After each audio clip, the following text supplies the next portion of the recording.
Hello, everyone. Seraphin here. Welcome to a new series tonight. I'm very excited to show this particular game to you guys. It is a game that is very, very near and dear to my heart.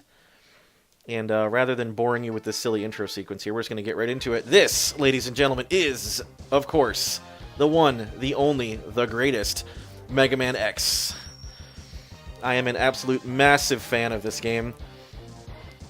I'm going to straight up admit, first off, that I am nowhere near as good at these Mega Man games as my friend Late Night Mega. But, I mean, that is his thing, right? So, apologies if this is not the greatest Mega Man playthrough that you've ever seen before. I am going to, even though I've played this one quite a bit, there are times when it still challenges me, so... But I like to think I'm reasonably good at it, so we'll see how it goes. At any rate, I first started playing this game when I was a wee lad at the ripe old age of 7, maybe even 6, I'm not sure. I never had a Super Nintendo growing up. I had the Genesis instead, that I spent most of my formative years with, but I did have a good friend of mine that I spent a lot of time with, had a Super Nintendo, so that's where I got to play this. And I was absolutely blown away. My tiny 6-7-year-old mind was enthralled completely by this game. That being said, this was not the first Mega Man game that I ever played. That would actually be... Whoop, there he is. That would actually be Mega Man 4 on the NES. That was the original Blue Bomber Mega Man that everyone's used to seeing, I'm sure. That being said, I am awful. I am absolutely positively awful at the old school Mega Man games. I don't know what it is, but they're not badly designed games by any stretch. In fact, they're very well designed games, but I'm just terrible at them. Again, I don't know what it is, but I'm actually halfway decent at the X games, the Mega Man X series. This is the first in, I believe, 8 total games. That being said, the Mega Man X series it's a little bit different from installment to installment when compared to the likes of the classic NES series. Whoops, almost fell off the world there. That would have been bad. So, whereas the original NES Mega Mans that I'm sure some of you have played, I think everybody's played Mega Man at this point, right? Like at least some of them. At any rate.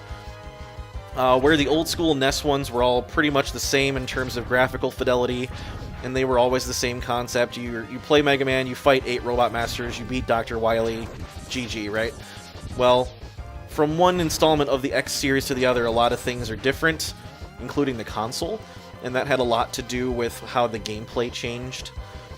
So, for example, whereas Mega Man 1 through 6 were all on the NES, only Mega Man X through X3 were on the Super Nintendo, and then from X4 to X6 they moved to the PlayStation, and then X7 and X8 were on the PlayStation 2. I will confess, I've never played X7 or X8. I had a PS2, but I never played either of those. Also because I've heard that, well, they're just not anywhere near as good as the first ones.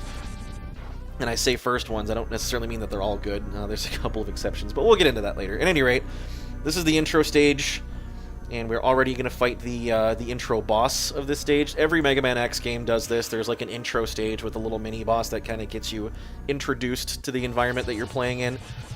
So this upstanding gentleman with this giant robot suit that is punching me to death, his name is Vile. I don't know if his name is ever actually explicitly said at any point during this game, but I just know for a fact that his name is Vile. By the way, that fight I just did, I got my butt kicked, is scripted. You have to lose. There's nothing you can do about it. In fact, you can't even really hurt him in that thing. And now he's calling me a useless piece of scrap metal. That's not very nice of him. So now what am I going to do? I'm kind of in a chokehold here. What's that? Boom! Off goes the arm, and who is this guy coming to save my butt? Well, we'll find out in a second.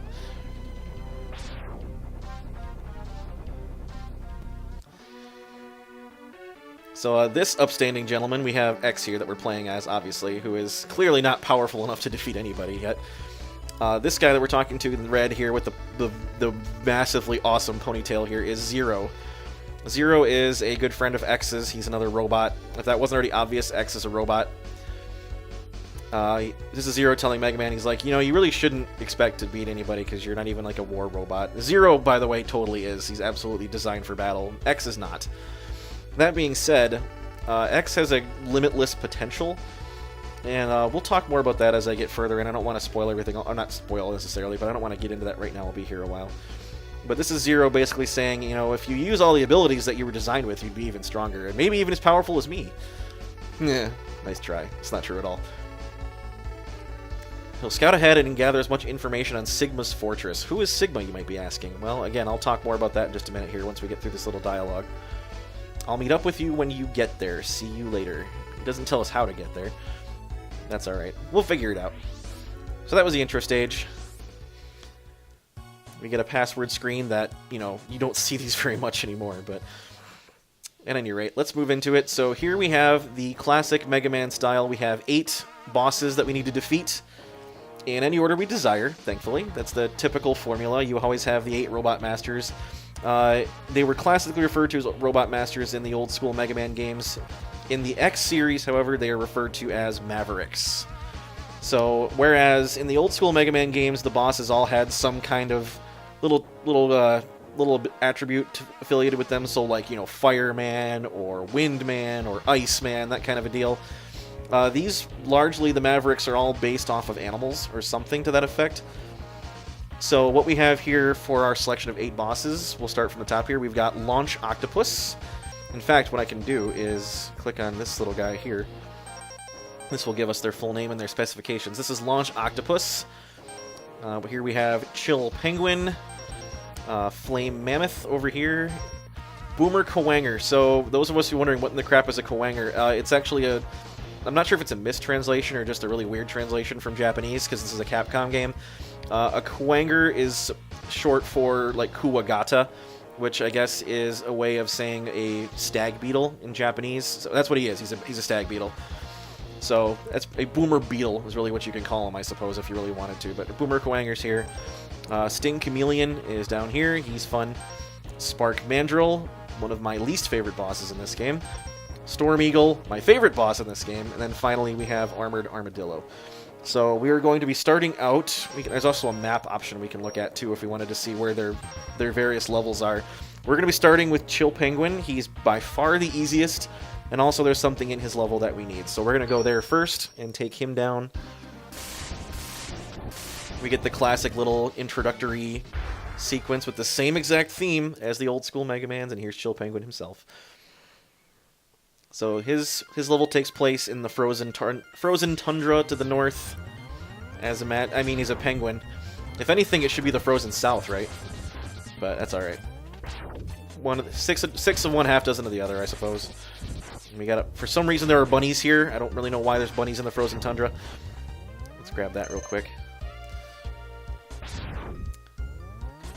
At any rate, so what I was talking about, we're going to get into some of the I guess, story elements of this game. So, those of you who are veterans of the classic Mega Man series on the NES are obviously familiar with Mega Man, and you may also be familiar with Mega Man's creator, Dr. Light. I'm sure most of you are. So, this is Mega Man X. He is... I'm not sure if he's just an upgraded version of the original Mega Man, or if he's a completely different robot. They don't really bother to go into the specifics of that. I choose to believe he's an upgraded version, but I don't know that for a fact. But Dr. Light was a brilliant roboticist in his time, and he created the original Mega Man. He created most of the original Robot Masters too, actually, but they went evil as a result of Dr. Wily.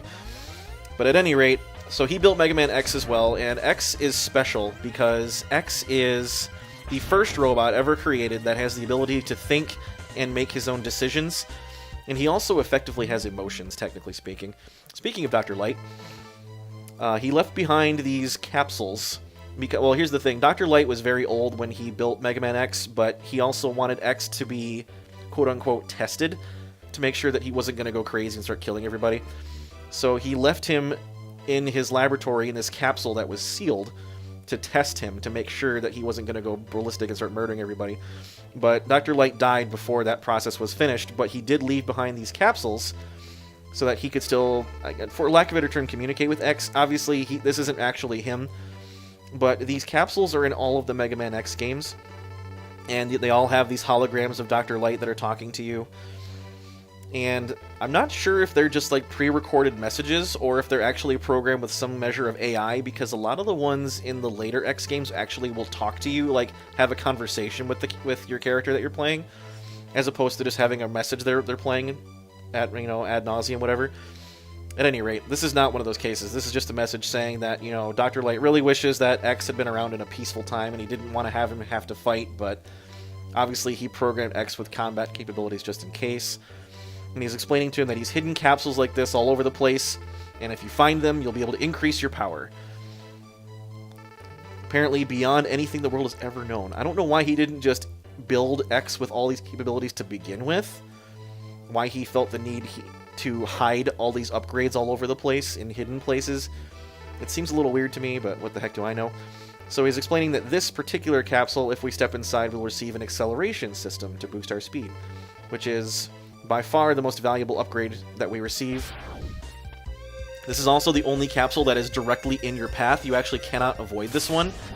So you were forced to obtain this upgrade, and you see our boots take on a different color scheme here. And now we can dash around at high speed, which is very, very useful and very, very nice.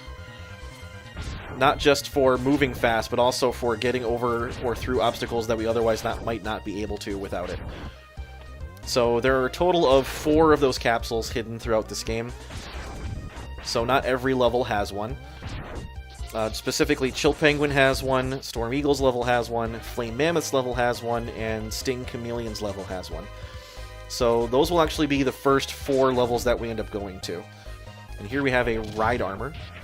These things are really nice. This is similar to that thing that Vile was riding in the beginning level. It's like this big walking, punching tank thing. And while we are in this, we do not take any damage to our own health bar. The ride armor has its own health bar, but it's hidden, so we don't know how much damage it's taken. It can take quite a beating, though. But as you can see, we don't get it for very long. It actually can't jump over this little pillar here, so just a little spell there to have it. It's pretty nice, so you can get introduced to it. You'll see more of it later. Not very much, though. Every X game has the ride armors in it, to my knowledge, but some of them make use of them a lot more than others. This game barely uses them at all. I think there's 2 levels that you see the ride armors in, including one of the final stages. But beyond that, there's only 2 Maverick levels that have the ride armor in them. This is one of them, so it's crazy snowball throwing guys. So yeah, X was the final creation of Dr. Light after he died. Well, he built him before he died, but he didn't survive to see him actually, you know, come out of the capsule and whatnot. So what happened was another scientist by the name of Dr. Kane stumbled upon Dr. Light's laboratory and unsealed X after his testing was finished. So Dr. Light is not present in this game with the exception of in those capsules, but Dr. Kane, I guess, he's talked about kind of in some of the other X games. We don't really see him very much. He does make an appearance in X2, I believe. But at any rate, so that's the whole story up to this point. This is technically not the same Mega Man that we're all used to from back in the day. He is a vastly improved version of the original, capable of thinking and feeling on his own. And there are a number of robots that were built using X's specifications as a template. So they were replicated from him, and those robots are referred to as Reploids, because they're replications of the original X. Because X is the most advanced robot that exists, because he was built by the world's greatest roboticist. At any rate, we just beat Chill Penguin. Sorry I didn't talk much about him, he's really kind of a pushover. We'll see more of him later. But at any rate, so that is the first boss down already. I'll talk more about Dr. Light and the history of this universe next time. I'm going to keep these episodes pretty short, maybe do 1 or 2 bosses per episode or something to that effect. We'll see how it goes, but at any rate, we defeated Chill Penguin, so we get the illustrious reward of the Shotgun Ice weapon.